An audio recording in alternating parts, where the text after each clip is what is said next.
Balik lagi di channel BW Teknisi Gadungan. Di saat ini saya akan membahas tentang perlengkapan apa saja yang dibutuhkan untuk tukang servis lampu teman-teman, khususnya lampu LED. Namun sebelum itu saya akan memperkenalkan diri sedikit. Saya Albrian Wisan, alamat di Manado teman-teman. Dan khususnya untuk di Manado ini, kalau mau beli spare part itu lebih murah beli di luar Manado ya teman-teman, dipesan di online shop dikirim ke sini. Dan bukan tidak suka memperbaiki lampu LHE, namun untuk spare part LHE apalagi untuk kacanya itu sangat sulit dirumuskan harganya kalau mau diperjualbelikan di sini teman-teman. Karena jika dibeli tanpa pengaman seperti kayu, itu rawan untuk pecah karena perjalanan panjang dari Jawa sampai ke Manado. Demikian juga bila kita menggunakan packingan kayu, untuk harga dari ongkos kirimnya sudah tidak balance lagi dengan harga yang ingin kita jual ya teman-teman. Apalagi saya yang hanya bisa dibilang bukan pekerjaan utamanya sebagai tukang servis lampu, hanya hobi atau selingan saja ya teman-teman.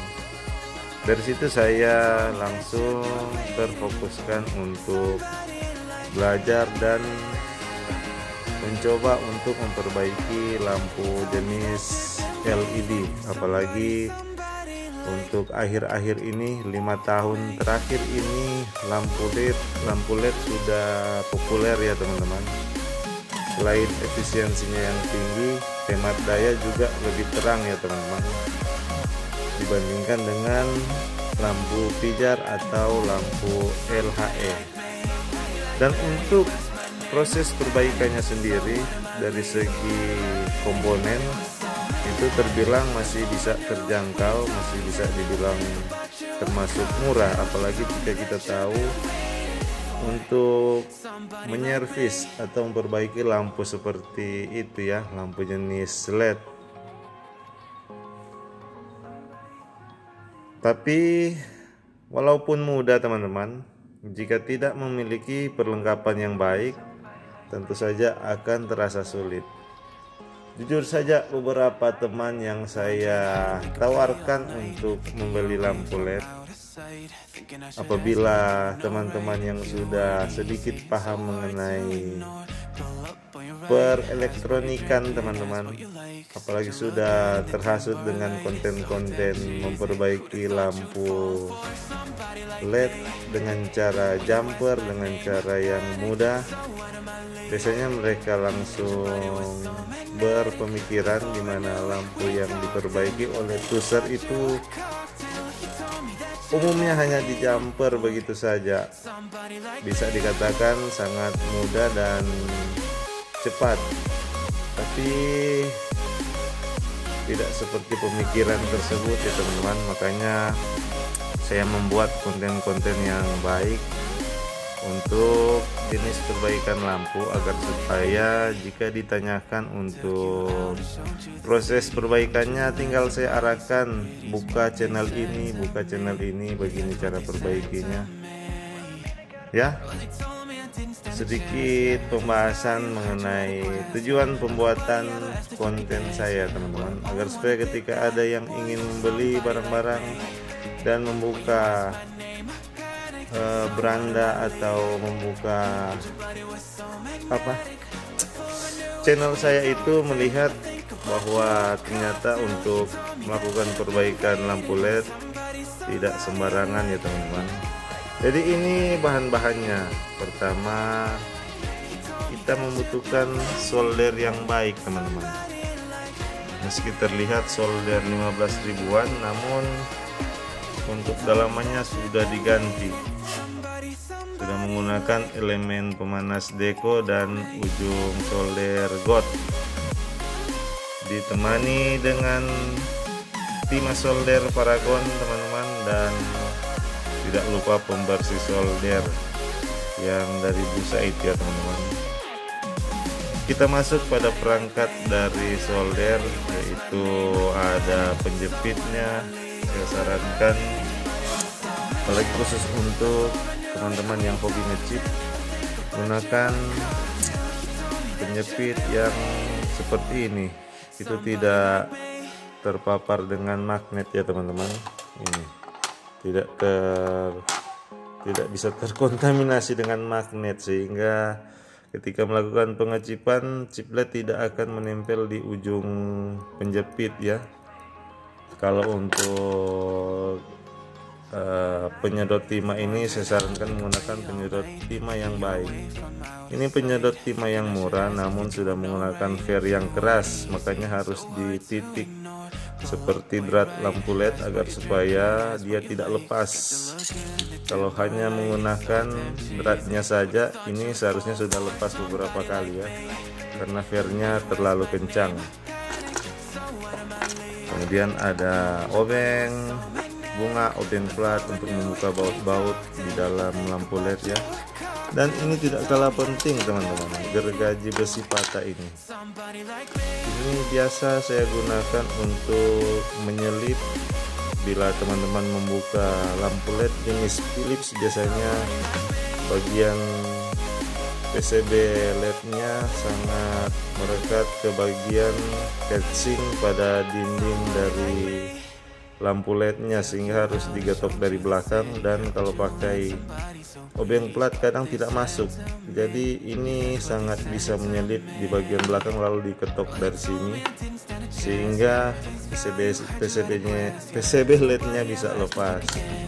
Lanjut, ada cutter umum saja di rumahan ya teman-teman, dan kepi untuk membuka penutup atau apa teman-teman, reflektor yang biasa seperti mika itu pada lampu LED rumahan ya. Ada tang juga yang besar dan yang capit buaya untuk menahan ketika melakukan pengecipan, kan panas, ini lebih enak nih. Tapi kadang saya sudah tidak menggunakan ini, tapi disarankan menggunakan tang seperti ini. Jangan ikut seperti kebiasaan saya, kalau sudah pegang kepi dan penjepit sudah menggunakan itu terus, padahal kadang bisa terbalik ya saat melakukan pemanasan dan chipletnya akan berhamburan. Selanjutnya kita masuk pada perlengkapan pengetesan komponen. Di sini saya masih percayakan pada multitester 170 ribuan. Waktu dibeli sekitar 2 tahun lebih ya teman-teman. Untuk Sotek ini saya punya multitester yang murah lalu, tapi rawan teman-teman. Sekali jatuh untuk tulisannya langsung error. Kalau ini lumayan tahan banting ya teman-teman, tapi jangan dibanting.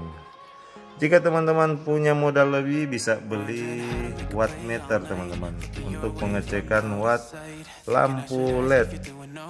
Jika teman-teman pelajari cara cek arus lampu menggunakan multitester, juga sudah cukup menggunakan multitester ya. Tapi jika ada berkelebihan, menggunakan wattmeter agar supaya lebih cepat lagi dalam proses pengecekan watt dari lampu yang teman-teman kerjakan ya.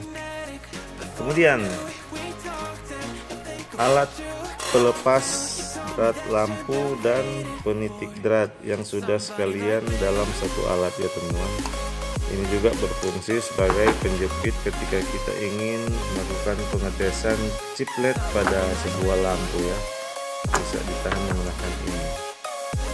Untuk sekaliannya ini bisa teman-teman tanyakan ke saya lewat komentar, nanti sudah ada video cara pembuatnya ya. Jadi nanti saya taruh di linknya pada komentar teman-teman untuk pembuatan alat ini atau pembuatan setrika ini yang sangat penting dalam proses lepas pasang chiplet agar cepat. Bisa juga teman-teman menggunakan elemen pemanas Magicom ya teman-teman, dengan syarat harus ada dimmer. Sekarang dimmer sudah dijual murah di online shop. Dimmer 5000 watt sudah cukup ya. Tapi kalau di tempat saya di sini untuk dimmer sekitar 50 ribuan teman-teman. Cukup mahal, makanya saya rakit sendiri. Lebih enak jika kita rakit sendiri teman-teman. Karena selain dapat pelajarannya, kalau rusak masih bisa kita perbaiki dengan cepat teman-teman. Kalau kita hanya main beli kit, jika rusak kita nanti akan kebingungan. Ini dimmer BT136 kalau nggak salah yang lalu ya. Kalau teman-teman penasaran, jangan lupa tulis di kolom komentar untuk menanyakan ini ya, cara membuatnya, karena saya sudah buat kontennya, tinggal saya klik linknya di komentar teman-teman. Dan tentu saja alat servis ini ya, ini bekas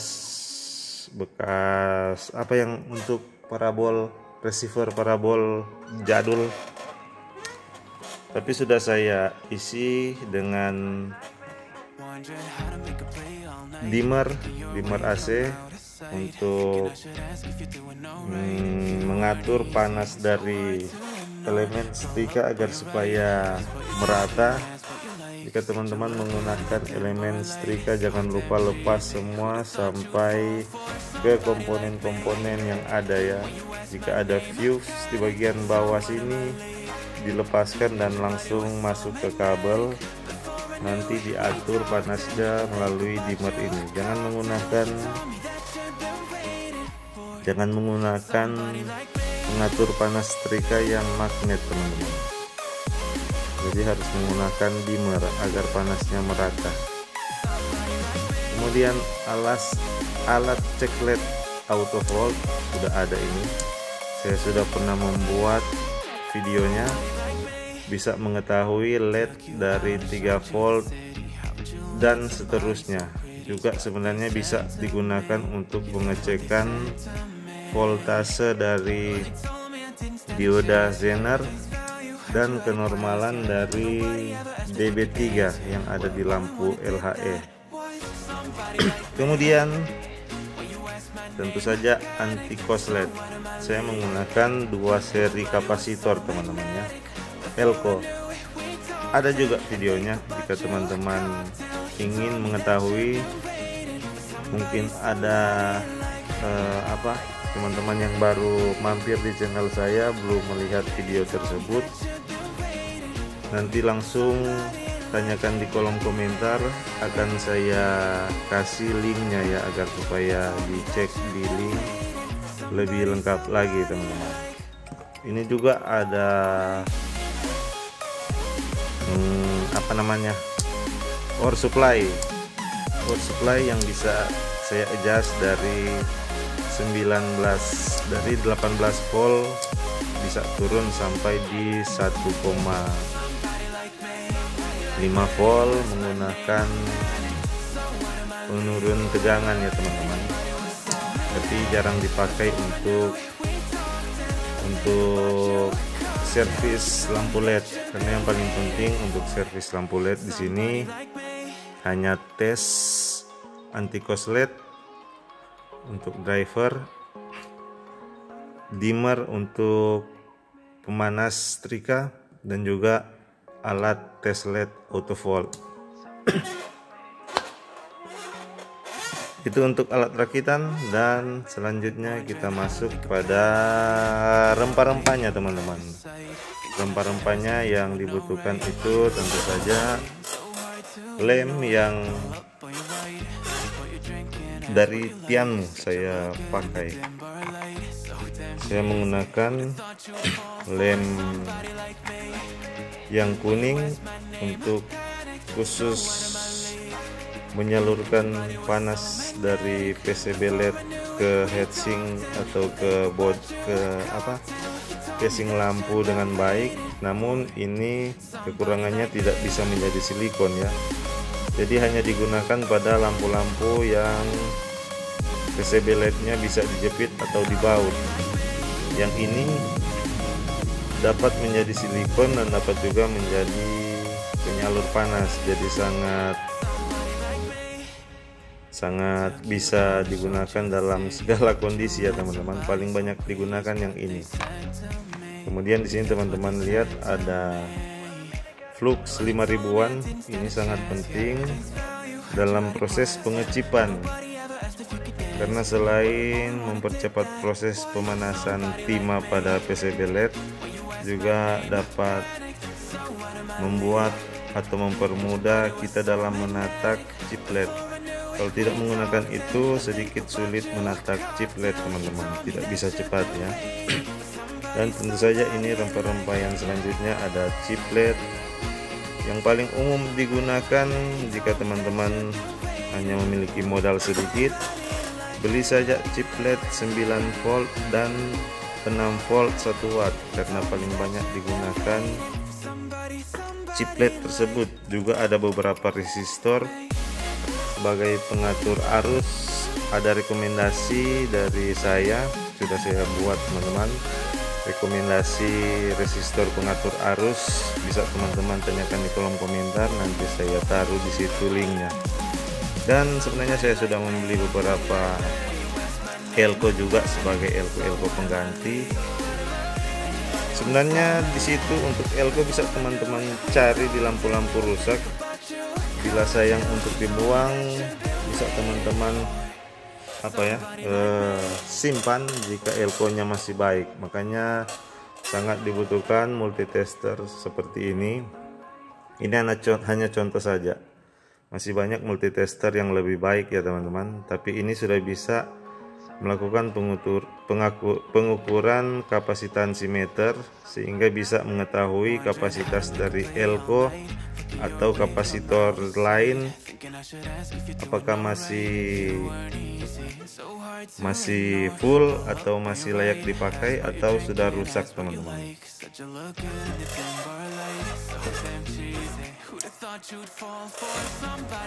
Saya rasa ini saja sudah cukup ya teman-teman. Jika teman-teman sudah mempunyai alat-alat ini, saya rasa sudah siap untuk servis lampu LED.